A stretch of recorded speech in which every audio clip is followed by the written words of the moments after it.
Welcome to News Today with WDW News Today. I'm Tom Corliss. Here now the news for August 12th, 2020.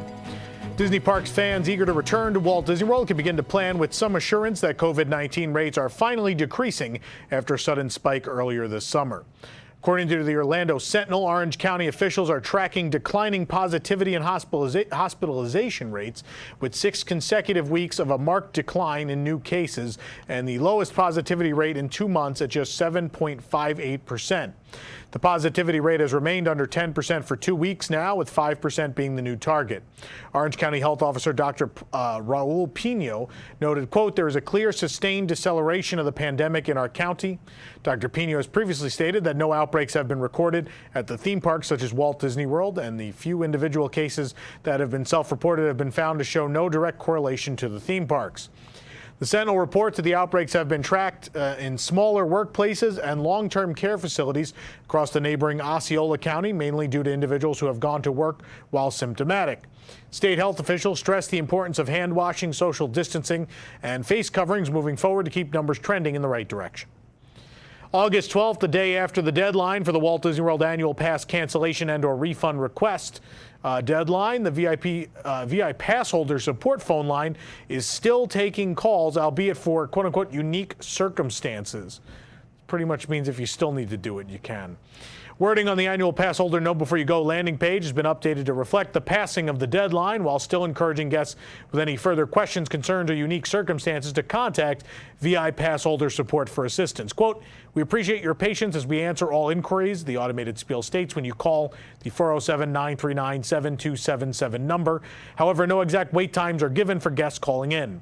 The number to call for annual pass holders on the monthly payment plan is 888-701-4100, option 3.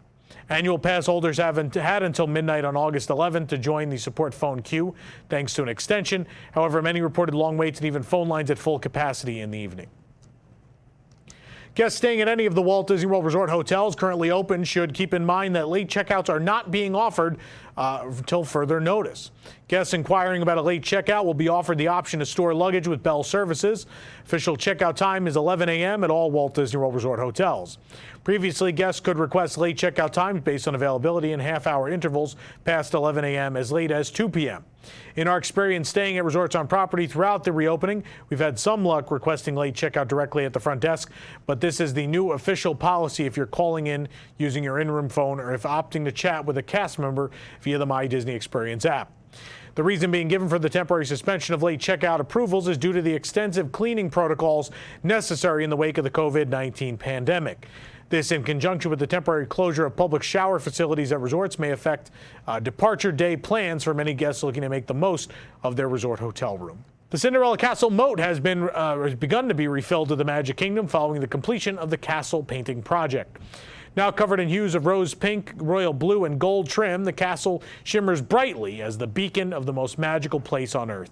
The water levels surrounding the castle walls have now begun to rise after equipment was moved out from the site to finally restore the area to its pre-project state. Water can be seen throughout the moat around the castle, although water levels are still low due to the dams in place on the Adventureland side. Draining the moat surrounding the castle was the first step in the reimagining project, clearing out the space so that the lifts could be rolled in to paint the castle walls. Now that the water is back, the project is in its final stages. Once the dams on the west side of the castle are removed, we expect water levels to return to normal inside the moat.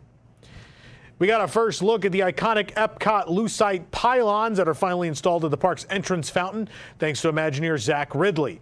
Now, we were on the ground yesterday and we got to see them in person, or at least as close as we can get with construction walls still in the way. But thankfully, the lucite towers high over the construction walls, giving guests a breathtaking look at the etched logos adorning the tops of the pylons. As you approach Spaceship Earth, you can see the clear crystal fountain pieces jutting up into the sky. The modern look of Spaceship Earth and the lucite pylons juxtaposed with the lush green trees, the newly redone garden, strikes the perfect balance of futurism and style. As we first showed you back in our Project Gemini fountain post from July of 2019, the new version of the fountain will harken back to the original lucite fountain that graced Epcot Center's entrance starting in 1982 all the way up until 1999. A new structure was erected for the installation of the lucite pillars the day before, and now it is holding them in place until they have settled into their new home. According to Walt Disney Imagineering, the completed fountain is set to be fully revealed later this year. Space 220 had yet to open after numerous delays prior to the shutdown, only worsened by the pandemic. As of March, the restaurant was due to open in April, and then the shutdown took place. When the park reopened, construction continued, and now the exterior of the building is getting some attention. We saw a new paint scheme applied to the exterior back in February, and now the ground around what will be the entrance of the restaurant near Mission Space has been cleared to make way for landscaping and lighting. The sleek Astro-inspired color scheme and flourishes are reminiscent of 1960s futurism, and the lighting fixtures outside the entrance seem to fit the aesthetic well. The view as seen from the back of the walkway near Mission Space is what you're looking at. On the ground, flags are seen marking the various elements that have yet to be installed and will be over the next few weeks. Like bicyclists on the Tour de France, construction on the France Pavilion at Epcot is racing towards its conclusion. As we could see from the Disney Skyliner, even more progress has been made since our last update. Light fixtures and benches are being moved into the construction site, suggesting the area may be getting its finishing touches. Across the way, more benches are lined up on the gray stone pavement. The area that was previously roped off appears to have its barricades gone. It also looks like the large construction vehicle that was parked down the street has moved, now standing near where the marquee entrance for Remy's Ratatouille Adventure will go. From the Skyliner, we can see more trucks and equipment outside of the expansion. The new restrooms look nearly complete, at least from the exterior. On the left side of the photo you're seeing now, planters are being prepared for installation, bringing some extra greenery to the area. Once it's open to the public, it'll be much rarer to see the streets this empty. Finally, we can catch a glimpse of where guests will enter the France Pavilion expansion to experience Remy's Ratatouille Adventure. And while we don't know exactly when the expansion will open, it certainly looks like they are looking to finish sooner rather than later. Given the recent park hour reductions, specific Florida resident annual pass is being granted a special exception to balance out the new time constraints. Starting on September 8th, annual pass holders with the Epcot After 4 pass can enter the park as early as 2 p.m. This is a temporary change while the park hours are reduced by 2 hours, with Epcot closing at 7 p.m. in September and October. Currently, the park closes at 9 p.m. daily. The internet blew up with Emperor Palpatine jokes after we first shared a video of a massive lightning bolt striking Star Wars Galaxy's Edge. And while no injuries or immediate damage were reported, it seems like something went haywire from the lightning, as Star Wars Rise of the Resistance never opened to guests on August 11th, reportedly due to a blown power generator. Boarding groups were distributed at 10 a.m. and 2 p.m., but they never called anyone on the entire day. Of course, Disney has an extensive lightning rod system in place throughout all of the parks that's designed to sustain extreme weather conditions. Guests who obtained boarding groups on August 11th are being informed that they were not able to be accommodated that day. But on August 12th, today, the attraction did resume operation with 10 a.m. boarding groups distributed and earlier groups called in, and we, in fact, were one of those in today's live stream. Despite a successful reopening for Disneyland Paris, it seems its resorts are experiencing some delays for reopening, including some unexpected closures. As reported by the DLP report on Twitter and confirmed with cast members at Disneyland Paris, the changes are as follows. The Disneyland Hotel reopening has been delayed from its original September 7th date and will instead reopen on December 8th, 2020. Meanwhile, Disney Sequoia Lodge will not reopen until May 1st, 2021. Despite reopening for a brief season, Disney's Hotel Cheyenne will be closing again from October 1st through March 1st, 2021. At this time, both Disney's Newport Bay Club and Disney's Hotel Santa Fe remain open for guests. Disney's Davy Crockett Ranch will remain closed, and no set reopening date has been announced. Along with that slew of newly revised reopening dates, a hotel grand opening date has been set for Disney's Hotel New York, The Art of Marvel, now opening on March 8th, 2021.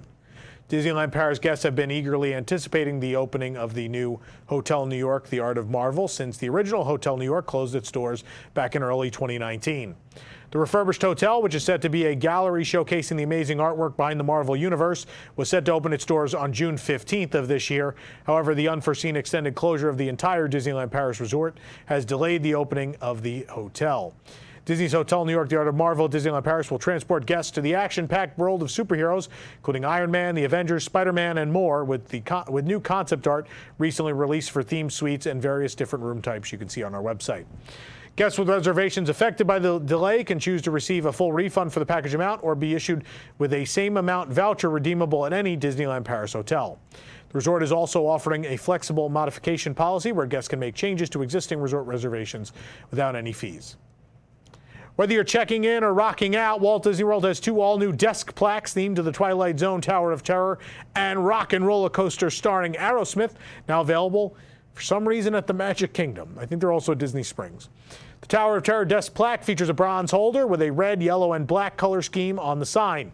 Includes the Hollywood Tower Hotel logo as well as the classic tagline, "You can check in, but you can't check out." For those of you more musically inclined, the G-Force Records producer plaque is perfect for setting up at your recording studio. This desk plaque features a gold holder with a G-Force Records logo. Both desk plaques retail for $12.99 each and can be found at the Emporium at the Magic Kingdom, although we do expect to see them at other parks soon. Just in at Walt Disney World is a brand new series of Loungefly accessories themed to the classic Haunted Mansion attraction, and we're just dying to have them. These were previewed early in May, and with the Ghost Host mini backpack available on Shop Disney, we've been looking for the Hitchhiking Ghost crossbody to no avail. Well, now they've finally materialized at Disney Springs. The mini backpack themed to the Haunted Mansion is made to order. Get it? For mortal use. A ruffled apron and bat-topped hat trim this stylish backpack that'll carry all from cradle to grave. The backpack retails for $90. The Hitchhiking Ghost can follow you home with the new Loungefly crossbody. The bag is larger than the usual wristlets, but shaped similarly with a rounded dune buggy look. Also has a front zipper pocket. We also believe the ghosts are glow in the dark. The crossbody retails for $65. You can find them both at Ever After Jewelry Company in Disney Springs, but they should be at Memento Mori at the Magic Kingdom soon. A rockin' new mug themed to Rock and Roller Coaster starring Aerosmith has arrived at the studios. The mug pays tribute to the gigantic Fender Stratocaster guitar that's located outside of the attraction. The guitar neck even stretches to form the handle. It's got even like the curve. It's very cool. The mug retails for $19.99. We found it in Rock Around the Shop by the ride's exit. It also inside says, "Make it a super stretch," which I love. I had to buy it. For more information on these stories and more, head on over to WDWNT.com. If you're enjoying the show, be sure to like this video, subscribe to WDW News Today on YouTube for more great content, and click the bell for notifications. What's that? Oh yeah, I love that idea. Also, make sure to select all notifications so you never miss an episode of News Today with WDW News Today. For the worldwide leader in Disney Parks news, this is Tom Corliss saying enjoy the rest of your today and have a great, big, beautiful tomorrow. And Chris, could you grab my black Les Paul?